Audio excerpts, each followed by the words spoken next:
I would like to share what anti-male gaze style means to me personally only in this time in my life as a millennial and in relation to my sewing practice. What it means for me may differ from what it means to you in some aspect, and that's totally okay. I am not making a general definition of this new trend. Anti-male gaze style is not about dressing intentionally to piss off men. It's not about hating men. My partner is a male and I have male friends. It's about dressing in a way where we do not prioritize their validation. I believe that dressing for ourselves leads to confidence rather than insecurity, because at its core, we're dressing from internal validation instead of from an external validation. I want to clarify that for me, it's not about wearing no makeup or no tight clothes. Like, you can wear makeup, but instead of doing your makeup to look more attractive to a man, maybe you're someone who likes bright purple and green and blue lipstick, and you're just gonna do that because you want to use makeup as art instead of becoming more sexualized, more sexually attractive. And that'll be the same in clothing. And I'm not gonna give a list of clothing style, because what anti-male gaze fashion will look like in Canada might be different in Africa or in the Middle East or in Europe or in Australia. So I'm not gonna do that. So it's a shift in fashion where women are dressing for self-expression, self-confidence, comfort, all choices that are made to step away from the standard definition established by the heterosexual patriarchal system. It's about being seen, but not in terms of being seen to be validated by an external male gaze.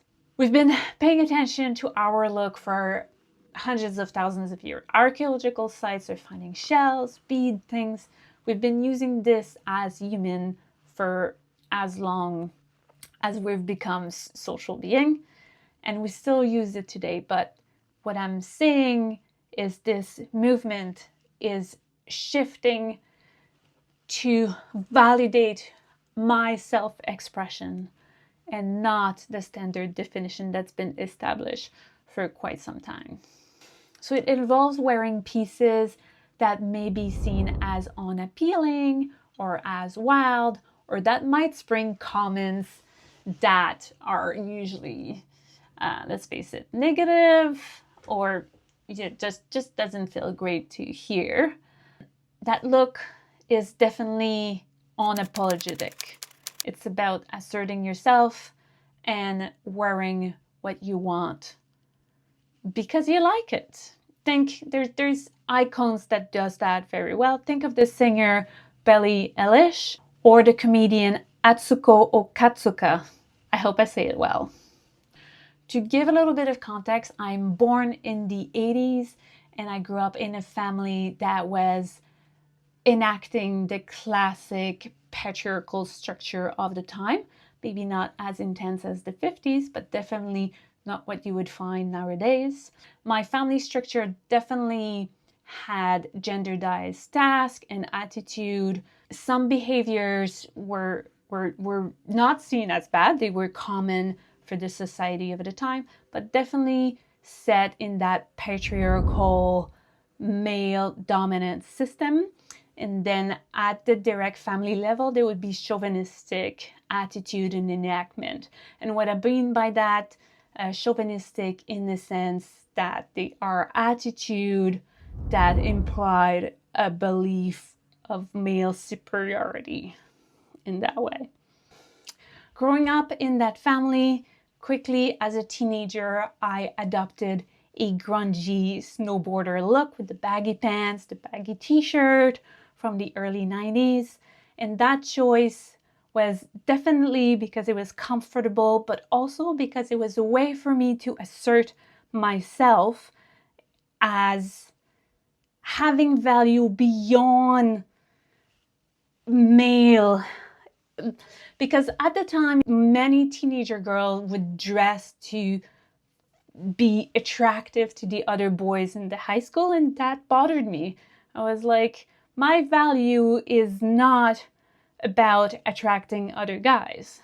I found it to be superficial, I guess. It bothered me. Anyways, so that was not so much a rebellion, but a way to assert my agency and other ways to see attractiveness in other aspects other than the sexualized definition. That look lasted, basically, not that that look lasted, obviously transformed through university, college, all that. And but there was always a certain aspect to this that was there. So let me show you some pictures.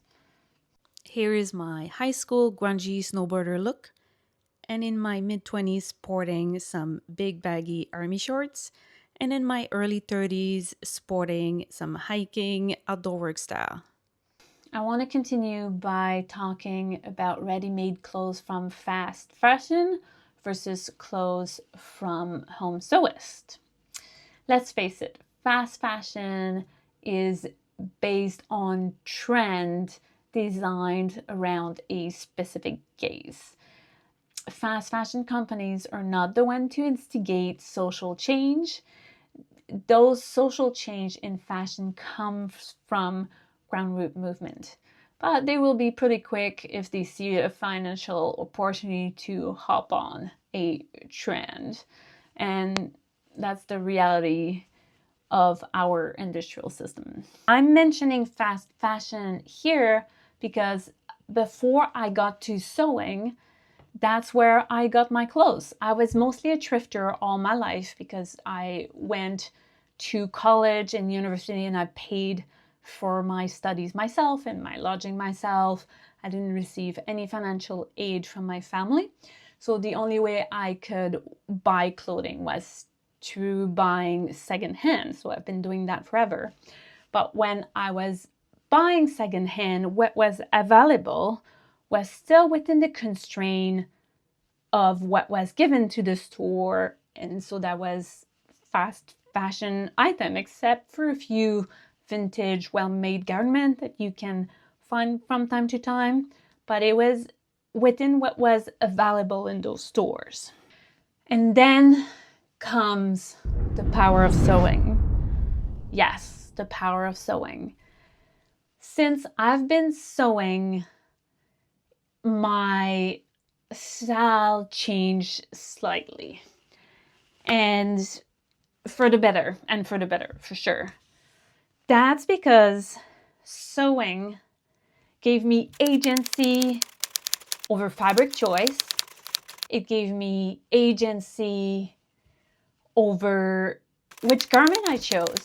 I can buy a pattern for sure, but I can tweak it, combining 1 or 2 or 3 pattern, or come up with a piece of clothes just from scratch. I can do that.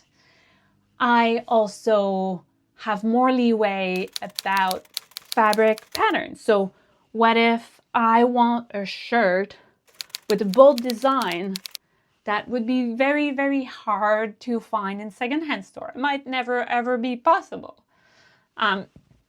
So sewing is such a powerful act, and it's can be radical in some ways because of all those aspects of it: fabric choice, pattern design, style, that all of a sudden you can do.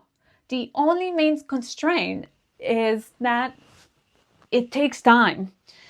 First, shopping for fabric. I shop mostly online, and I can mule over some fabric for weeks. And also making a garment is gonna take many hours usually, and sometimes it's beyond many hours. It's many hours over many days, and especially if you add tweaks to a garment, that may take even longer.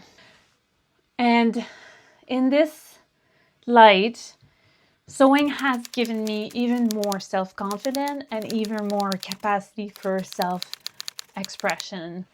And I want now to show you some of the garments that I've sewn that embodies bold colors, fabric choice, fabric pattern that makes me feel good. So let's go take a look to my wardrobe.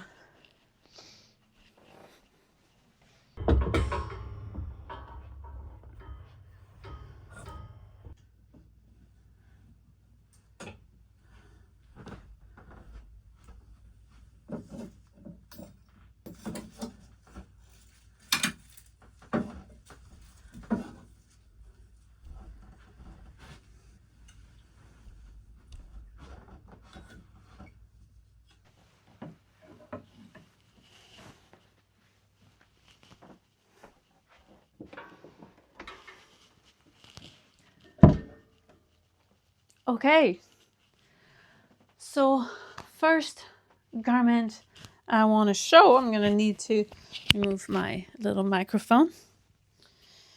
It's a jacket that I've made a few years ago. It's this one here. Let me tie this up.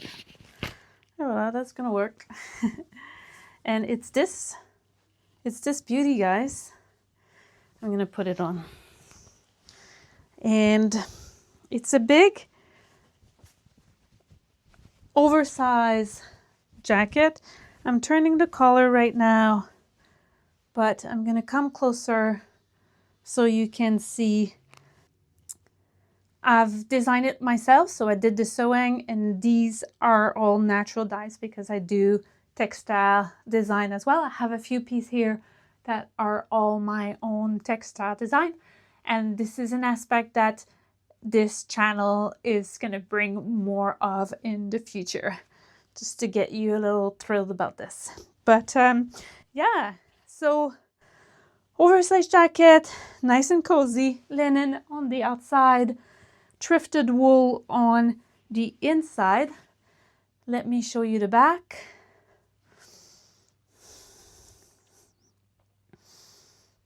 And a little twill. And I'm really proud of this piece. Okay, next up.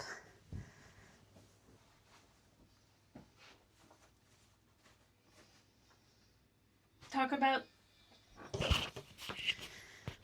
about bright colors. This is also all natural dyes and my own design. It's a pattern that I hacked as well. So it's an oversized woven fabric tee. This is actually cotton. And yeah. What do you think of this piece? It's a little wild, but I like it. And I want to bring more and more bright colors in the future, not exclusively because I'm very much of an earth tone person, but I do want to include more of those. So next up now.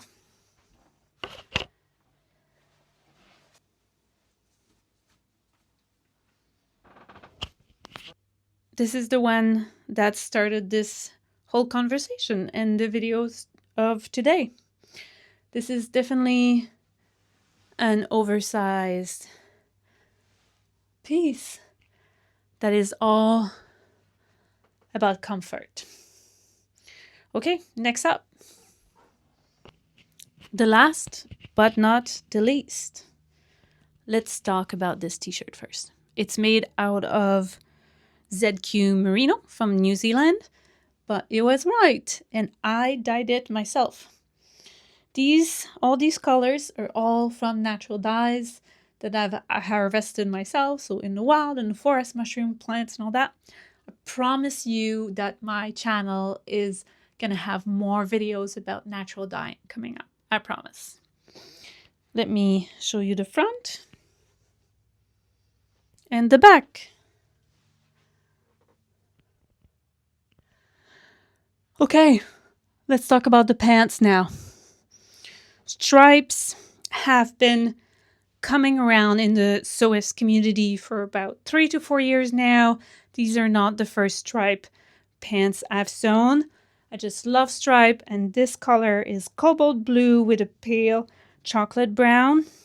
I find them very stunning, and to be honest, this video doesn't do justice to the color because in the sun outside they are striking. And yeah, comfort, elastic waistband, baggy, definitely not silhouette oriented. Not that the elastic at the waist does define my shape as well. And to me, defining my shape with this outfit is not for the male gaze, is to play with silhouette and contrast. So fairly loose fit t-shirt, a curving in, and then a pant that fins outward. Yeah. And I would call this a play with different patterns, polka dot and stripe and striking colors. So what do you think? What do you think of this one? Okay, this concludes this video.